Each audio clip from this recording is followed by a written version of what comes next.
സംഘപരിവാർ കൊടുത്തൊരു ടെക്സ്റ്റ് വായിക്കുന്നു എന്ന് മാത്രമേ ഞാൻ കരുതുന്നുള്ളൂ. അതിനപ്പുറത്തേക്ക് കെ പി ഗണേഷ് കുമാറിൻ്റെയും അതുപോലെ തന്നെ ഇനി വരാനിരിക്കുന്നവരുടെയും പത്മശ്രീ പത്മഭൂഷൺ മോഹങ്ങളും ഒക്കെ തന്നെയും ഇതിൽ പ്രതിഫലിക്കും എന്ന കാര്യത്തിൽ തർക്കമില്ല. അപ്പോൾ ഇനിയൊരു വലിയ നിരയെ നമ്മൾ കാണാൻ ഇരിക്കുന്നതേ ഉള്ളൂ എന്നുള്ളതാണ്. നോക്കൂ, ഇവിടെ ബി ജെ പിയുടെ അജണ്ട എന്താണ്? 2014 മുതൽ 2011 സെൻസസ് അനുസരിച്ച് 80% ഹിന്ദുക്കളാണ്. 2014 31% വോട്ടുകളാണ് ബി ജെ പിക്ക് കിട്ടിയിട്ടുള്ളത്. 2019 38.4% വോട്ടുകളാണ് കിട്ടിയിട്ടുള്ളത്.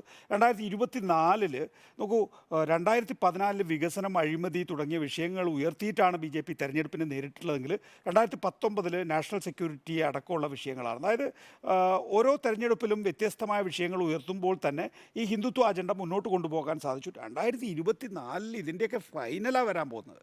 ഹിന്ദുത്വ അജണ്ട മാത്രമാണ് ബി ജെ പി മുൻനിർത്തുന്നത്. അവിടെ നോക്കൂ, നമ്മൾ നോർത്തും സൗത്തും തമ്മിലുള്ളൊരു ഡിവൈഡ് ഉണ്ട് എന്നാണല്ലോ നമ്മളെപ്പോഴും പറയുന്നത്. ദക്ഷിണേന്ത്യയിൽ ഇപ്പോൾ ബി ജെ പിയുടേതായിട്ടുള്ളൊരു ഭരണമുള്ള സംസ്ഥാനമില്ല.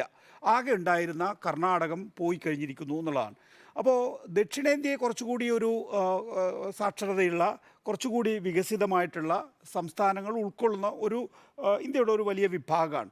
പക്ഷേ ആ സംസ്ഥാനത്തിൽ ഒരു വലിയ പെനിട്രേഷൻ ഉണ്ടാക്കാൻ വേണ്ടി ബി ജെ പി ഇപ്പോൾ ആസൂത്രിതമായി ശ്രമം നടത്തിയിരിക്കുന്നു എന്നുള്ളതാണ്. ഇപ്പോൾ നരേന്ദ്രമോദിയുടെ ഒരു മാസത്തിനുള്ളിലെ രണ്ടാമത്തെ വിസിറ്റിനെയും ആ നിലയിൽ കാണേണ്ടതുണ്ട് എന്നുള്ളതാണ് നമ്മൾ മനസ്സിലാക്കുന്നത്. അപ്പോൾ ആ ഘട്ടത്തിൽ എത്രത്തോളം നേരത്തെ ചൂണ്ടിക്കാണിച്ചിട്ടുള്ള ഈ 80% ഹിന്ദുക്കളുണ്ടല്ലോ, അതിലാണല്ലോ ഈ 38.4% ഉണ്ടാകുന്നത്. അത് പരമാവധി വർദ്ധിപ്പിക്കുക. ദക്ഷിണേന്ത്യയിൽ പോലും രാമക്ഷേത്രത്തിന് വലിയ സ്വാധീനമുണ്ട് എന്ന് ബി ജെ പി വിശ്വസിക്കുന്നുണ്ട്. അതിൻ്റെ അടിസ്ഥാനത്തിൽ തന്നെയാണ് ഈ അക്ഷതവും ഇതുമായി ബന്ധപ്പെട്ട ഒരു, നിങ്ങൾ ഡോർ ടു ഡോർ ക്യാമ്പയിനാണ് നടത്തുന്നത്. അക്ഷതമെന്നല്ലല്ലോ പറയേണ്ടത്. RSSും സംഘപരിവാറും ഡോർ ടു ഡോർ ക്യാമ്പയിനാണ് നടത്തുന്നത് രാമക്ഷേത്രവുമായി ബന്ധപ്പെട്ട് എന്നുള്ളതാണ്. അപ്പോൾ നരേന്ദ്രമോദി ഇവിടെ വന്നിട്ടൊരു പെർസെപ്ഷൻ ഉണ്ടാക്കുന്നു. അപ്പോൾ മേൽത്തട്ടിലൊരു പെർസെപ്ഷനുണ്ട്. RSSൻ്റെയും സംഘപരിവാറിൻ്റെയും ഡോർ ടു ഡോർ ക്യാമ്പയിനും ഉണ്ട് എന്നുള്ളതാണ്. നാളെ തൃശ്ശൂരോ മറ്റോ ഒരു ലോക്സഭാ സീറ്റ്, ഞാൻ എപ്പോഴും പറയുന്നത്, ഒരുപക്ഷെ ഞാനിത് പറയുന്നത് കേൾക്കുമ്പോൾ ഒരുപക്ഷെ ബി ജെ പി വിശ്വാസികളൊക്കെ തന്നെ എന്താ പറയുന്നത് എന്നുള്ളൊരു സംശയം ഉണ്ടാകും. പക്ഷേ ഈ പെർസെപ്ഷൻ ഉണ്ടാക്കുന്നത് ഇലക്ട്രോണിക് വോട്ടിംഗ് മെഷീനിൽ പോലും കൃത്രിമം കാണിക്കാൻ വേണ്ടിയാണ് എന്ന് കരുതുന്നയാളാണ് ഞാൻ. അതുകൊണ്ട് നാളെ തിരുവനന്തപുരമോ അല്ലെങ്കിൽ തൃശ്ശൂരോ ബി ജെ പി കിട്ടിയാലും അത്ഭുതപ്പെടാനില്ല എന്നുള്ളതാണ്. ആ നിലയിൽ പെർസെപ്ഷൻ സൃഷ്ടിക്കുന്നു, ആ നിലയിൽ ഡോർ ടു ഡോർ ക്യാമ്പയിൻ നടത്തുന്നു എന്നുള്ളത്. നേരത്തെ ഉണ്ണി പറഞ്ഞ പോയിന്റിലേക്ക് ഞാൻ വരികയാണ്. അതായത് എങ്ങനെയാണ് അയോധ്യയിൽ രാമക്ഷേത്രം ഉണ്ടായിട്ടുള്ളത്? കള്ളത്തരത്തിലൂടെയാണ് ഉണ്ടായിട്ടുള്ളത് എന്നുള്ളതാണ്. അതിൻ്റെ ഈ പറയുന്ന 92 തകർച്ച മാത്രമല്ലല്ലോ ഈ കള്ളത്തരം. വിഗ്രഹം സ്വയംഭൂവാണെന്ന് പറഞ്ഞ് നമ്മളെ പറ്റിക്കുകയല്ലേ ചെയ്തിട്ടുള്ളത്. വിഗ്രഹം അവിടെ ഒളിച്ചു കടത്തുകയല്ലേ ചെയ്തിട്ടുള്ളത്. 1949 രാജീവ് ഗാന്ധി ഷബാനു കേസിൽ പ്രതിസന്ധിയായ ഘട്ടത്തിൽ ബാർഗെയിൻ ചെയ്ത് മേടിക്കുകയല്ലേ ചെയ്തിട്ടുള്ളത്.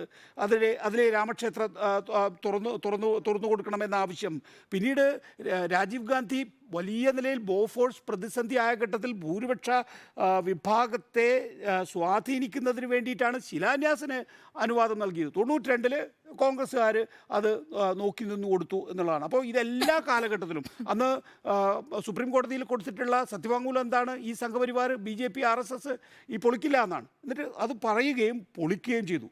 അന്നത്തെ സംസ്ഥാന സർക്കാർ, അന്നത്തെ ഞാൻ പറഞ്ഞു വരുന്നതെന്ന് വെച്ചാൽ വെറും കള്ളത്തരത്തിലൂടെയാണ് ഒരു രാമക്ഷേത്രം ഉണ്ടായിക്കൊണ്ടിരിക്കുന്നത്. ആ രാമക്ഷേത്രം ഉണ്ടാക്കിക്കൊണ്ട് വേറൊരു കള്ളത്തുരത്തരം എന്ന് പറയുന്ന റൂട്ടിലൂടെ, അതായത് ഒരു ഇരയായി നിൽക്കുന്ന പാവം ചിത്രയെ പോലുള്ളവരെ നമ്മൾ സഹതാപത്തോടു കൂടി മാത്രമേ നോക്കാൻ കഴിയൂ.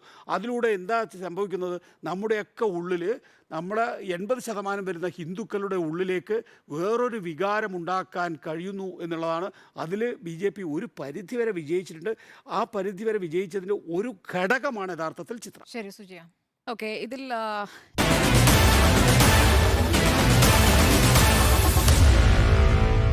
Meet the editors.